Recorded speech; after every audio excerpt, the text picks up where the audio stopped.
fail. I want all of you, you'll never change.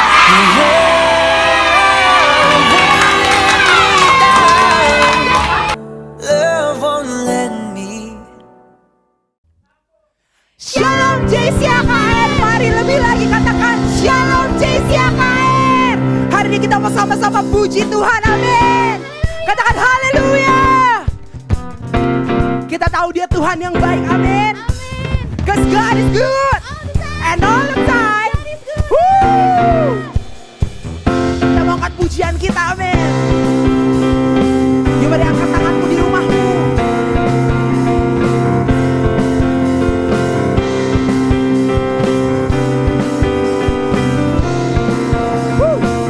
Bersama-sama katakan, Lord, you are good and your mercy endureth forever. Lord, you are good. Lord, you are good and your mercy endureth forever.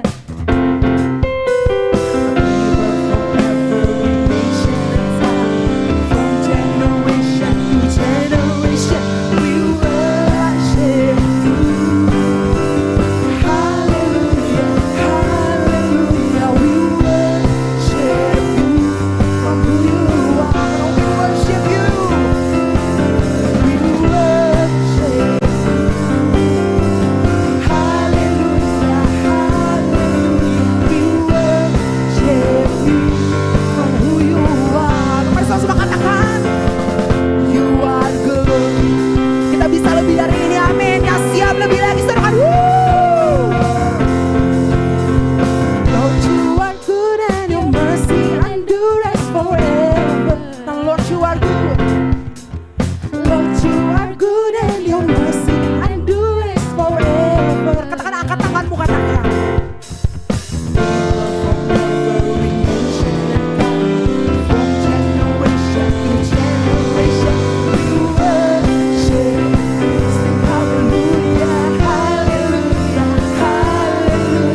Mari teman-teman kita mau sama-sama deklarasikan Pentakosta ketiga. Dimulai dari hitungan ketiga. 1, 2, 3. Pentakosta ketiga. 1. Pentakosta ketiga adalah pencurahan Roh Kudus yang dahsyat di zaman now melebihi yang terjadi di Azusa Street. 2. Pentakosta ketiga akan mengakibatkan penuaian jiwa yang terbesar dan yang terakhir sebelum Tuhan Yesus datang kembali. 3. Pentakosta ketiga akan membangkitkan generasi Yeremia, yaitu anak-anak muda yang dipenuhi Roh Kudus, cinta mati-matian kepada Tuhan Yesus, tidak kompromi terhadap dosa dan akan bergerak untuk memenangkan jiwa. 4. Pentakosta ketiga lahir di Indonesia dan bergerak ke bangsa-bangsa. Gerakan ini dari timur ke barat dan akan kembali ke Yerusalem.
anak-anak muda Jemaat GC AKR.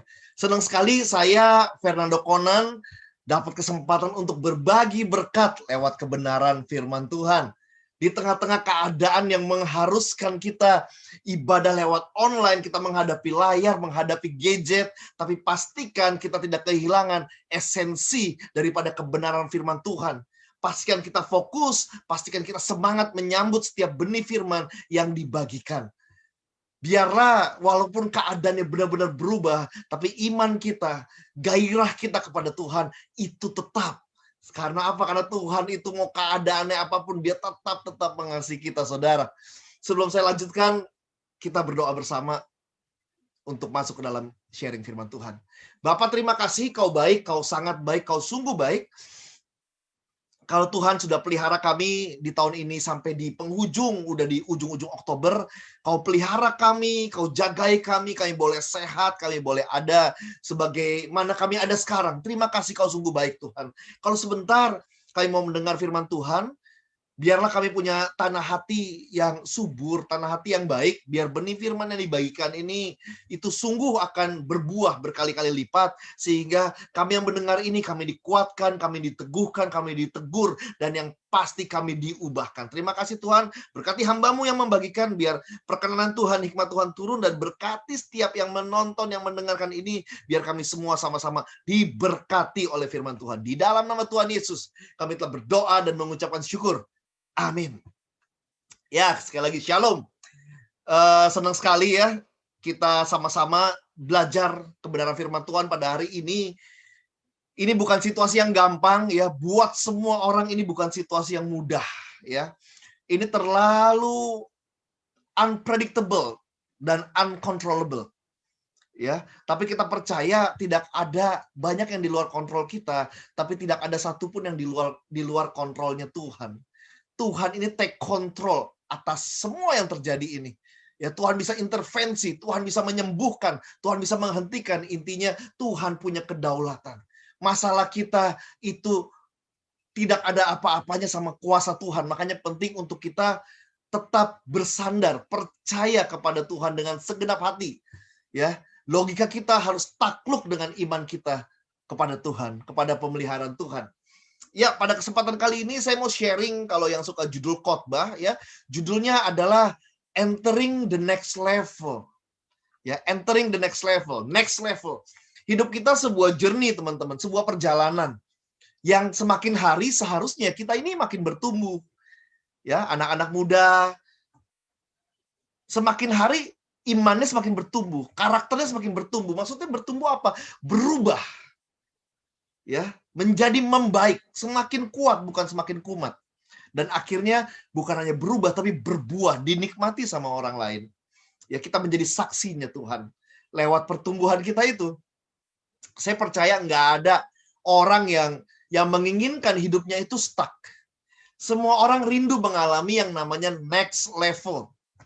Hidup kita butuh dobrakan. Itu jangan tunggu nanti kalau udah tua, sejak muda. Sejak muda harus terjadi terobosan demi terobosan demi terobosan. Semua orang kalau ditanya nggak ada, aduh saya sih mau mundur nih Pak Conan. Kok Conan saya sih maunya mundur, nggak. Semua mau maju kok. Semua pengen punya better life. Hidup yang lebih baik lagi. Ya, cuman next level, entering the next level, kita harus bayar harga. Karena itu nggak terjadi begitu aja. Bukan shortcut, tapi next level terjadi through process. Makanya Tuhan itu mengizinkan masa sulit terjadi dalam hidup kita. Bukan tanpa alasan. Yang saya kenal Tuhan yang penuh kasih ini, tidak pernah dia mengizinkan masa sulit terjadi dalam hidup kita dengan tujuan, gue mau matiin si Conan, gue mau hajar si Conan, saya mau hancurkan dia anakku. Nggak ada. Tujuan Tuhan adalah supaya kita next level. Jadi nggak ada hal-hal yang menyulitkan, yang buruk itu untuk menjatuhkan kita, menghancurkan kita. Kasih dia itu tujuannya cuma satu, supaya kita naik kelas, next level. Sadar atau tidak, nah untuk next level ada banyak tembok-tembok nih teman-teman GC ya. Banyak tembok-tembok di dalam diri kita, di dalam hidup kita yang menghalangi kita untuk bisa entering the next level. Nah, tembok-tembok ini yang akan saya sharing ya, bukan tembok untuk disandarin, kita senderin, bukan. Tapi untuk dihancurin. Disadarin dan dihancurin. Karena tembok ini yang membuat kita begitu-begitu aja, di situ-situ aja. Ada 5 tembok, saya akan share screen biar ada visualnya ya, visualnya. Nah, yang suka judul khotbah ini judulnya next level, next level. Level selanjutnya, entering the next level. Pastikan hidup kita naik kelas. Naik kelas ini bicara karakter kita, sikap kita. Naik kelas artinya semakin baik, semakin menyenangkan Tuhan. Semakin membuat orang melihat kemuliaan Tuhan dalam hidup kita gitu. Kenapa? Karena ada karakter Kristus yang terpancar. Buah-buah roh terpancar. Nah, ini judulnya ada 5 tembok nih, ya. Ada 5 tembok yang harus kita hancurkan. Yang harus kita hancurkan, yang harus kita beresin. Nah, tembok yang pertama ya ini tembok klasik. Ini sungguh tembok klasik yang seringnya kita tapi malah terlalu asik dan suka sebel kalau kita diusik. Nah, tembok apa itu? Ya, kita tahu ya kalau udah bicara kemajuan, naik kelas, pertumbuhan, udah pasti yang pertama comfort zone. Ya. People of comfort zone so much, too much. Masalahnya begini, if you love your comfort zone, it's so hard, ya, to entering the next level, to enter the next level. Karena untuk naik ke level yang berikutnya dalam kerohanian kita, dalam karakter kita, dalam keterampilan kita, itu dibutuhkan pengorbanan. Ya, jadi never believe your comfort zone to enter the next level. Comfort zone itu sifatnya sementara dia. Dan one day kita akan uncomfort. Kenapa? Karena comfort zone itu bisa membunuh potensi kita. Membunuh mentalitas kita. Nah, yang saya kenal sama Tuhan, ini bahasa saya ya, ini bahasa saya. Tuhan gak nyaman ngelihat kita terlalu nyaman. Yusuf, nah ini contoh kisah Yusuf. Yusuf itu nyaman sekali hidupnya. Ya, sangat nyaman sekali. Keluarganya berada dan dia bahkan seperti dianak emaskan, disayang. Nah, Tuhan itu ingin mengerjakan sesuatu dalam hidup Yusuf dan itu atas seizin Tuhan dan itu tidak nyaman. Nah, tapi usaha Tuhan untuk membuat Yusuf the next level, entering next level, disambut sama Yusuf. Tuhan ingin keluarin Yusuf dari zona nyaman dan Yusuf bersambut sama rencana Tuhan itu. Makanya hal-hal buruk yang terjadi dalam hidup Yusuf tetap beriman, dia tetap melakukan kehendak Tuhan dan dia tetap berespon benar. Ya, kisah Yusuf ini. Bayangin, dicemplungin ke sumur. Dijual sama saudara-saudara kandungnya. Dijual ke Mesir. Tapi lihat, di setiap fase kehidupannya Yusuf taat aja. Karena dia percaya Tuhan itu nggak mungkin berkurang kasihnya atas dia. Dia tahu dia harus mengalami yang namanya keluar dari zona nyaman. Ya untuk melatih, ya untuk mengembangkan dirinya, untuk mengupgrade dirinya. Dia di penjara tetap duduk sampai akhirnya kita tahu. Ya, kita tahu semua Yusuf itu menjadi orang kedua di Mesir setelah Firaun gitu. Nah, kehendak Tuhan yang Tuhan nyatakan dalam hidup kita yang harus kita lakukan, kehendak Tuhan itu selalu membuat daging kita nggak nyaman. Makanya dibilang daging tuh lemah. Roh itu penurut. Maksudnya apa? Hiduplah oleh roh. Kalau kita hidup oleh roh, kita akan menuruti kehendak Tuhan. Kalau kita hidup dalam daging, kita akan lemah sekali terhadap kehendak Tuhan. Ya. Nah, bagaimana caranya nih, Kokonan, untuk kita keluar dari zona nyaman, sobat muda semua, jemaat GC, AKR. 3 hal simple untuk kita keluar dari zona nyaman, untuk kita belajar keluar dari zona nyaman. Saya sebut 3K. 3K ya. Yang pertama, jangan tolak kesempatan. Kesempatan yang datang pada kita. Jangan bilang tidak sempat untuk sebuah kesempatan. Ambil kesempatan itu, walaupun susah, walaupun nggak mudah. Ya itu, jangan tolak kesempatan. Yang kedua, jangan hindari kesulitan.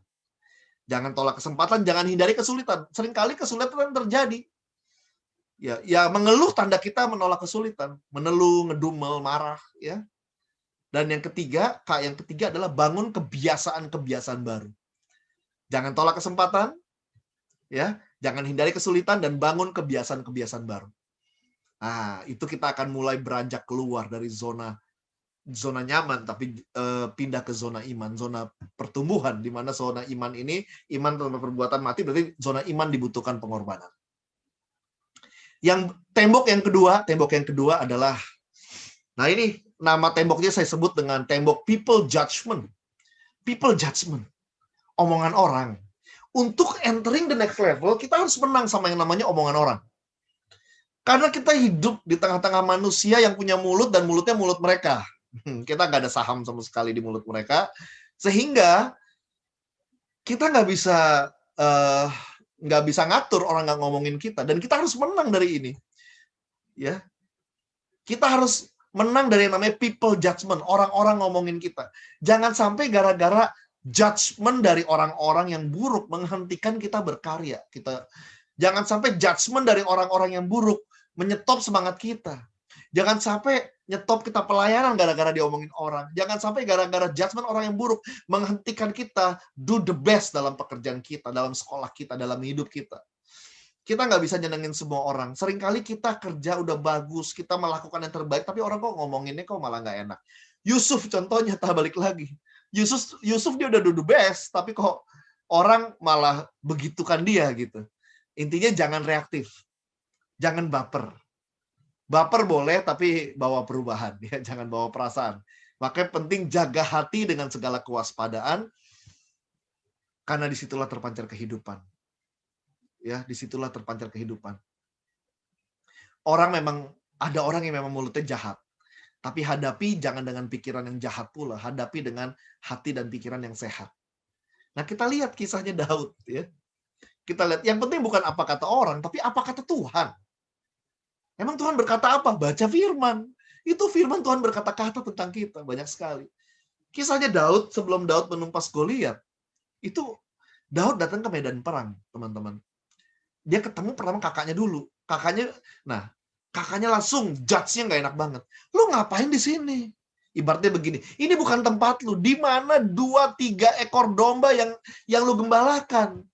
Lu kemanakan itu? Itu tugas lu, mainnya di situ. Bayangin, di underestimate, di judge sama pihak keluarga. Seringkali pihak keluarga menjudge kita. Tapi tetap aja do the best, tetap aja percaya. Ya Tuhan punya rencana. Daud nggak down sama sekali. Yang kedua, dia menghadap Saul. Saul pun menjudge jelek sekali ke Daud. Hey, orang yang akan kau hadapi, Goliat itu sejak muda sudah jadi prajurit. Sedangkan kamu, ini siapa gitu. Tapi Daud tetap nggak down. Dia nggak pas digituin, bayangin. Seringkali kita mungkin di judge, disepelekan sama orang yang punya posisi. Ya bahkan mungkin mentor kita, bahkan mungkin hamba Tuhan, bahkan mungkin pemimpin kita. Ya udah, tetap kita beriman aja, tetap pede aja. Dan yang ketiga yang menjudge Daud adalah ya Goliat.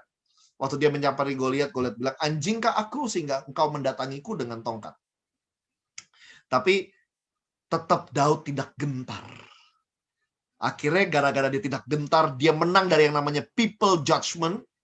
Akhirnya dia menumpas Goliat, dan itu membuat Daud entering the next level dalam karir hidupnya. Luar biasa. Nah, jadi kalau kita mau entering the next level, kita harus menang, sobat, teman-teman semua. Ya, sobat muda semua, kita harus menang dari yang namanya people judgment. Orang akan ngomongin kita apapun, intinya tadi kuncinya. Fokus ke apa kata Tuhan, bukan fokus ke apa kata orang. Ya, seringkali nanti kalau teman-teman udah mengalami mungkin dunia pekerjaan, ya kita sudah do the best, kadang difitnah, kadang diomongin yang enggak, ya. Ya kita harus jaga hati, style kita, style pikiran kita, supaya kita tetap do the best saja. Nggak ada ruginya kok kita tetap do the best walaupun orang ngomongin kita enggak. Nah, jadi penting sekali ya untuk kita bisa tetap fokus ke Tuhan berkata apa. Ya, firman Tuhan berkata, engkau ini kepala, bukan ekor. Engkau akan terus naik dan tidak turun. Nah, itu perkataan Tuhan pada kita. Ya, engkau ini umatku yang kukasihi. Nah, itu perkataan Tuhan buat kita. Ya, jadi penting apa kata Tuhan. Tuhan bilang hidup kita akan beruntung. Tolak kalau ada orang bilang, lu mah sial banget. Apalagi kita bilang kita sial. No. Firman Tuhan di Yosua 1 ayat 8 berkata, hidupmu itu akan beruntung, engkau akan berhasil. Tapi catatannya apa? Kita harus memperkatakan firman Tuhan. Ya, merenungkan firman Tuhan. Bertindak hati-hati sesuai yang tertulis di dalamnya. Jadi ya kuncinya memang ada berkat, tapi harus diiringi dengan ketaatan yang teramat sangat sama Tuhan. Jadi kita nggak akan naik kelas, teman-teman terkasih, kalau kita masih hancur lebur ketika orang ngomongin kita, orang ngatain kita. Misalnya kita ada yang begitu, kita punya pacar, kita udah putus 6 tahun, sejak putus kita nggak pernah pacaran. Padahal karena kita fokus ke Tuhan, tapi ada orang ngomongin, dia belum move on tuh. Pasti dia belum move on deh. Padahal nggak begitu. Dan kita nggak harus menjelaskan ke mereka, gue udah move on kok, lu jangan ngomong gitu dong. Akhirnya kita gara-gara begitu kita jadi cari pacar gitu kan. Padahal mungkin ya emang belum waktunya misalnya ya. Nah itu, jadi kita harus menang dari yang namanya orang ngomongin kita apapun ya. Kita harus bisa tulis selektif ya. Makanya fokus kita harus kepada Tuhan. Tembok yang ketiga, tembok yang pertama tadi tembok zona nyaman. Tembok yang ketiga adalah tembok pengalaman masa lalu, past experience. Ya, tembok kedua bicara people judgment. Orang ngomongin kita, kalau kita mau entering the next level harus menang dari omongan orang. Kalau mau entering the next level harus menang dari zona nyaman. Nah, kalau mau entering the next level harus menang dari yang namanya teman-teman semua past experience. Pengalaman atau belenggu masa lalu.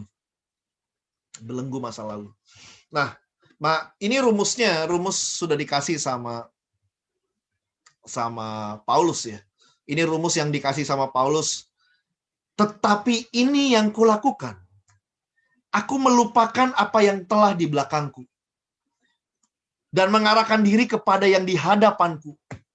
Dan berlari-lari kepada tujuan untuk memperoleh hadiah, yaitu panggilan sorgawi dari Allah dalam Kristus Yesus. Jadi kuncinya untuk bisa menang dari masa lalu adalah aku melupakan yang telah di belakangku. Teman-teman, melupakan itu maksudnya melupakan di sini caranya bagaimana untuk bisa melupakan? Dia kan nggak mungkin lupa kan? Kita nggak kejedot palanya, kita nggak amnesia. Berarti dia kasih cara sama Paulus untuk bisa melupakan yang di belakang kita, yang terjadi di masa lalu kita, terutama yang buruk, kesalahan kita. Untuk bisa melupakan itu, caranya dengan mengarahkan diri kepada yang ada di hadapan kita. Mengarahkan diri kepada yang ada di hadapan kita. Dan take action, berlari-lari kepada tujuan, kepada panggilan Tuhan.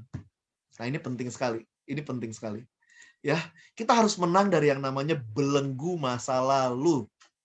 Teman-teman semua. Saya percaya masalah besar dalam hidup ini bukan nggak bisa beli mobil, bukan nggak bisa punya pacar, bukan nggak bisa keluar negeri. Tapi masalah besar dalam hidup ini adalah kalau kita nggak bisa move on dari masa lalu. Kita terpenjara oleh masa lalu. Masa lalu ini bukan cuma bicara kegagalan saja loh, bisa juga kesuksesan. Ada orang karena sukses di masa lalu, dia malas di masa sekarang. Yang diceritain masa lalunya yang sukses saja. Ya. Ingat, entering the next level bicara selalu now and the future, bukan past. Kita memang produk dari masa lalu, tapi jangan mau dibelenggu oleh masa lalu. Jangan setiap kita tuh sakit karena masa lalu yang buruk, tapi kita harus saatnya bangkit dari masa lalu yang buruk. Sekali lagi, teman-teman semua, next level nggak bicara masa lalu, tapi next level bicara masa depan. Dan masa depan yang excellent. Masa depan yang gilang gemilang, masa depan yang extraordinary good, ya, masa depan yang excellent sangat dipengaruhi oleh rentetan perbuatan kita yang excellent di masa sekarang. Saya ulangi, masa depan yang excellent sangat dipengaruhi oleh rentetan perbuatan-perbuatan kita yang excellent di masa sekarang. Jadi rumusnya, tutup masa lalu, dan mulai tatap masa depan dengan fokus tata masa sekarang. Tutup masa lalu, tatap masa depan, tata masa sekarang. orang kalau mau entering the next level, ya naik kelas ke level selanjutnya, dia harus menang dari yang namanya belenggu masa lalu. Dia harus bisa move on, ya dia harus sungguh move on. Ingat yang Paulus katakan, kebayang nggak Paulus, dia melakukan banyak salah ya, dia melakukan banyak dosa, dia waktu belum ketemu Tuhan Yesus. Kebayang nggak dia hidup masa sekarang dengan terus merenungkan dosanya saja, akhirnya ya udah dia mungkin jadi nggak bunuh lagi, tapi nggak naik kelas gitu-gitu aja, self pity. Tapi dia melupakan yang telah ada di belakangmu dengan apa? Dengan menebusnya dengan cara mengarahkan diri, memfokuskan diri kepada yang ada di depan mata dan berlari-lari kepada tujuan, yaitu panggilan Tuhan. Nah pertanyaannya, fokus kita kemana sekarang? Mau naik kelas? Fokuslah ke sekarang. Apa yang bisa kita perbuat, apa yang bisa kita tebus dari masa lalu kita yang mungkin banyak waktu terbuang, apa yang bisa kita kerjakan di masa sekarang, itu sebagai modal persiapan untuk masa depan. Nah itu tembok yang ketiga. Tembok yang pertama, zona nyaman. Yang kedua, bicara people judgment. Yang ketiga, bicara past experience. Tembok yang keempat. Ya, tembok yang keempat, bicara tentang ini juga penting ya, tembok pergaulan yang salah. Tembok pergaulan yang salah. Nah ini jangan sampai kita mau naik level, tapi kita salah pilih pergaulan. Ingat, besi menajamkan besi. Manusia menajamkan sesamanya. Kalau kita mau jadi lebih tajam, lebih impactful, lah kita harus saling mengasah dengan orang-orang yang juga punya isi, punya bobot, orang-orang yang melakukan dan membicarakan kebenaran. Bergaul dengan orang yang tepat akan membuat kemajuanmu semakin cepat. Jangan habiskan waktu kita dengan sahabat-sahabat gini, bukan kita pilih-pilih. Akhirnya kita nggak mau sama semua orang. Loh, kita dengan semua orang bergaul, tetapi menghabiskan waktu. Ya, porsi waktu yang kita habiskan itu nggak ke semua orang. Harus kita fokuskan kemana? Jangan habiskan waktu dengan sahabat-sahabat yang menghambat. Tapi habiskanlah waktu dengan sahabat-sahabat yang kalau kita salah, kita jadi bertobat. Sahabat-sahabat yang bikin kita justru menjadi semakin hebat. Ya. Nah, kalau kita lihat ayatnya, kalau saya share screen kembali. Nah, pergaulan yang salah ini akan menciptakan banyak masalah. Mungkin bukan sekarang, tapi di masa depan. Kita benar-benar tidak berbobot, tidak berisi. Nah ini ayatnya. Di Amsal 13 ayat 20. Sama 1 Korintus 15 ayat 33. Siapa bergaul dengan orang bijak akan menjadi bijak. Tetapi siapa berteman dengan orang bebal akan menjadi malang. Jangan sesat. Nah sesat ini salah satunya dibilang pergaulan yang buruk merusakkan kebiasaan yang baik. Ya kalau kita pengen entering the next level terkait hidup kita, pola hidup kita, pola pikir kita, kebiasaan kita, tapi pergaulan kita nggak atur, ya itu nggak akan terjadi. Sekali lagi, bergaul dengan orang yang tepat akan membuat kita mengalami kemajuan yang lebih cepat. Yang lebih cepat. Nah kita nggak akan bisa next level kalau kita bergaul sama orang-orang yang benar-benar mungkin ya tidak membuat kita menjadi lebih dekat sama Tuhan. Pergaulan-pergaulan yang benar-benar tidak membangun dan tidak berguna. 1 Korintus 10 ayat 23, segala sesuatu diperbolehkan benar, tapi apakah berguna? Maksudnya apa? Bergaul sama semua orang benar, tapi harus pilih mana yang berguna, mana yang membangun. Ya. Dan jangan lupa cari mentor. Pergaulan juga bicara mentor. Ya. Mentor. Pergaulan kan bicara relation. Nah, salah satunya harus punya mentor. Carilah maka engkau akan mendapat. Jangan hindari mentor. Kenapa? Mentor mampu memberikan kita didikan, nasihat, dan teguran. Pembekalan-pembekalan yang membuat kita menjadi naik kelas. Ya. Itu tembok yang keempat. Ya. Tembok yang terakhir. Ya. Tembok yang terakhir. Sebentar saya selesai. Tembok yang terakhir bicara, nah ini. Tembok kebokean. Ya. Karena kalau kita bokeh ini, kita nggak bisa next level nih. Nah, solusi kebokean adalah nggak lain dan nggak bukan adalah duit, ya, duit. Solusinya adalah duit. Untuk bisa menghancurkan tembok kebokehan, kita harus punya duit. Nah, duit ini bicara doa, usaha, iman, dan tekad. Doa, usaha, iman, dan tekad. Nah, ini membuat kita naik kelas ini. Doa, 1 Tesalonika 5 ayat 17, ayatnya simpel. Tetaplah berdoa. Tapi aku lagi tetaplah berdoa. Tapi lagi COVID begitu, justru tetaplah berdoa. Tetaplah berdoa. Ya, saya percaya sekali doa orang benar. Ya, jika dengan yakin didoakan itu besar kuasanya. Kita nih anak Tuhan punya kuasa, salah satunya lewat doa kita. Doa, usaha. Pengkhotbah 9 ayat 10 bilang, apapun yang kau jumpai dengan tanganmu, perbuatlah itu dengan sekuat tenaga. Kerjakanlah itu dengan sekuat tenaga. Apapun yang kau jumpai, lakukan dengan sekuat tenaga. Kolose 3 ayat 23. Apapun yang kau perbuatlah dengan segenap hatimu. Seperti untuk Tuhan. Nah, kita juga harus berusaha sebaik-baiknya. Seperti untuk Tuhan. Iman, ya jelas. Untuk ada dobrakan ya, imannya harus benar-benar benar. 1 Yohanes 5 ayat 4 berkata, segala sesuatu yang lahir dari Allah itu mengalahkan dunia. Dan inilah yang mengalahkan dunia, yaitu iman kita. Dan iman gak bisa tumbuh kalau kita gak baca firman. Karena iman lahir dari pendengaran akan firman Kristus. Dan yang terakhir adalah tekad. Ya, Roma 12 ayat 11 dibilang, jangan kendor kerajiananmu. Biarlah rohmu menyala-nyala. Dan layanilah Tuhan. Dan buat aku itu adalah sebuah tekad. Tekad kan diibaratkan dengan berkobar-kobar. Ya, jadi supaya kita menang dari tembok kebokehan ini, ya kita harus doa, harus punya duit ya. Doa, usaha, iman, dan tekad. Doa, usaha, iman, dan tekad. Teman-teman, sobat muda semua ya, GC, jangan diam di tempat ya, jangan stuck. Lakukan sesuatu. Orang, kita nggak mungkin naik level kalau kita nggak ngapa-ngapain. At least 5 tembok ini yang saya bagikan, ini harus kita garap, harus kita beresin. Kalau memang kita masih nyenderin ini tembok. Perhatikan orang-orang yang nggak pernah naik level dalam hidupnya. Dulu begitu aja, sekarang begitu aja. Cek 5 tembok itu. Pasti dia sangat hidup dalam zona nyaman. Pasti dia selalu kalah terus sama yang namanya people judgment. Pasti dia tidak menang dari yang namanya pengalaman masa lalu. Pergaulannya pasti bukan pergaulan yang berguna dan membangun.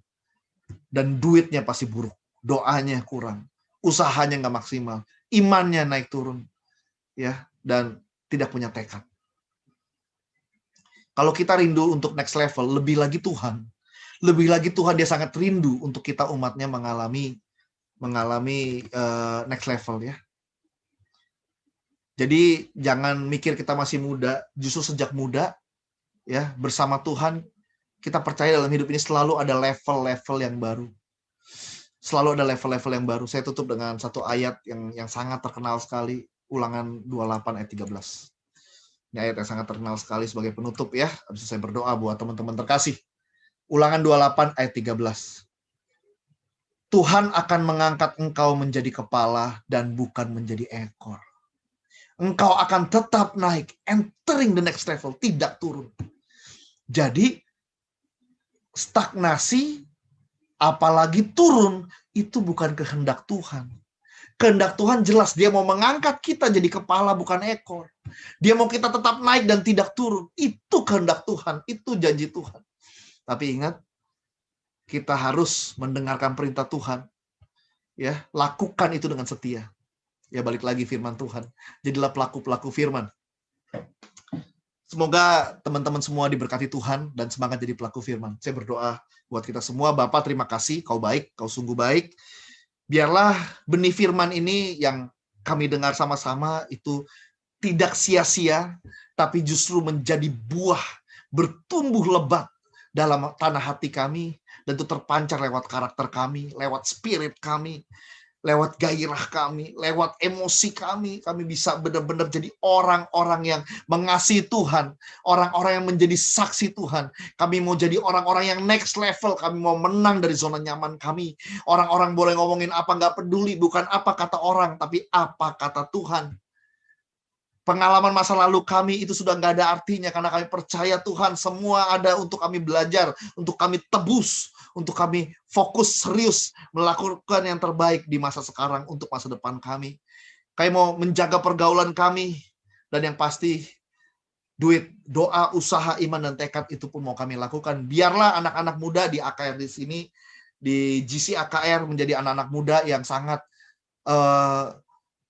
menyenangkan hati Tuhan dan hormat pada orang tuanya, dan menjadi anak-anak muda yang terus mengalami yang namanya next level dalam hidup mereka. Di dalam nama Tuhan Yesus, kami telah berdoa dan mengucapkan syukur. Haleluya. Amin. Tuhan Yesus memberkati. Ya teman-teman, sebelum kita menyudahi ibadah hari ini, mari sama-sama kita siapkan hati kita untuk satu hati dalam doa. Tuhan Yesus, kami mengucap syukur Bapa buat hari ini Tuhan, buat sebuah firman yang luar biasa hari ini boleh disampaikan lewat hamba-Mu Bapa. Kami berkati buat hamba-Mu Tuhan, berkati dia Tuhan Yesus, pakai lebih lagi Tuhan Yesus dalam pelayanannya Tuhan Yesus, biar Tuhan perluas lagi Tuhan Yesus dalam pelayanannya, kesehatannya Tuhan, keluarganya Tuhan Yesus, pekerjaannya Tuhan, supaya dimanapun hamba-Mu ini berada Tuhan, ada jiwa boleh dimenangkan atas hamba-Mu Tuhan. Terima kasih Bapak, terima kasih. Kami berdoa juga buat JC kami Tuhan. Tuhan, walaupun kami nggak bisa ketemu satu dengan yang lain, walaupun kami hanya bisa ketemu secara virtual Tuhan, tapi satu hal kami yakin Bapak bahwa itu tidak membatasi setiap kami Tuhan, biar kami boleh tetap on fire dalam Tuhan, biar setiap kami Tuhan, kami boleh tetap berapi-api dalam Tuhan Bapak. Juga berkati Tuhan Yesus buat pemimpin kami Tuhan, buat Niko Tuhan Yesus, urapi dia Tuhan Yesus, pakai dia Tuhan Yesus lebih lagi dalam apapun yang dia kerjakan Tuhan Yesus, jadikan dia berbeda Tuhan Yesus dari sekelilingnya Bapak. Urapi dia Tuhan Yesus, pakai dia lebih lagi Bapak. Juga memberkati Tuhan Yesus buat gereja kami Tuhan. Tuhan berkati gereja kami Tuhan Yesus, biar Tuhan Yesus walaupun di tengah situasi saat ini, walaupun kami sedang mengkarantinakan diri kami di rumah Bapa, tapi kami yakin dan percaya Tuhan Yesus ada hati yang berapi-api Tuhan Yesus atas jemaat-Mu Tuhan Yesus di Wisma AKR Bapa. Terima kasih Bapak, terima kasih buat gembala kami Tuhan Yesus, buat Om Totong Tuhan Yesus, berkati dia Tuhan Yesus, pekerjaannya Tuhan Yesus, apapun Tuhan, biar Kau taruh visi-misimu lebih lagi Tuhan Yesus atas hamba-Mu Bapa, atas Om Michael Tuhan Yesus, kami akan dipercaya Tuhan Yesus, melalui hamba-Mu ini Tuhan, ada jiwa Tuhan Yesus boleh dimenangkan atas Wisma AKR Bapa. Terima kasih Bapak, terima kasih. Kami berdoa Tuhan Yesus buat situasi yang sedang ada saat ini Bapa, kami percaya Tuhan, kuasa-Mu Tuhan Yesus, perkenanan-Mu Tuhan Yesus nggak pernah luput atas setiap kami Bapa. Berkati kami Tuhan Yesus, walaupun di tengah situasi seperti ini Tuhan Yesus, kami yakin Tuhan Yesus, malaikat-Mu berjaga-jaga bersama dengan kami Bapa, melindungi kami, menjaga, memprotek kesehatan kami Bapa. Terima kasih Bapak, terima kasih. Biar kami cuma mau serahkan semuanya cuma ke dalam tangannya Tuhan, hidup kami, masa muda kami ke dalam tangannya Tuhan. Dan sebelum kami pulang Tuhan, kami rindu menerima berkat melalui hamba-Mu. Mari anak-anak muda dari GC AKR dan semua yang menyaksikan, kita angkat kedua tangan kita untuk siap menerima berkat yang terbaik daripada Allah Bapa. Kiranya berkat yang sempurna, berkat yang terbaik, berkat yang termanis daripada Allah Bapa turun di dalam nama Anaknya yang tunggal Tuhan Yesus Kristus, dan dalam persekutuan yang manis dengan Roh Kudus terus menyertai kita, menghibur kita, menguatkan kita sehingga kita hidup bisa menjadi kepala bukan ekor, terus naik dan tidak turun, entering the next level, dan sampai Yesus datang kedua kalinya menjemput kita awan-awan yang permai, dan sampai selama-lamanya berkat Tuhan terus menyertai kita. Semua yang percaya dan diberkati oleh Tuhan, sama-sama kita katakan amin. Tuhan Yesus memberkati.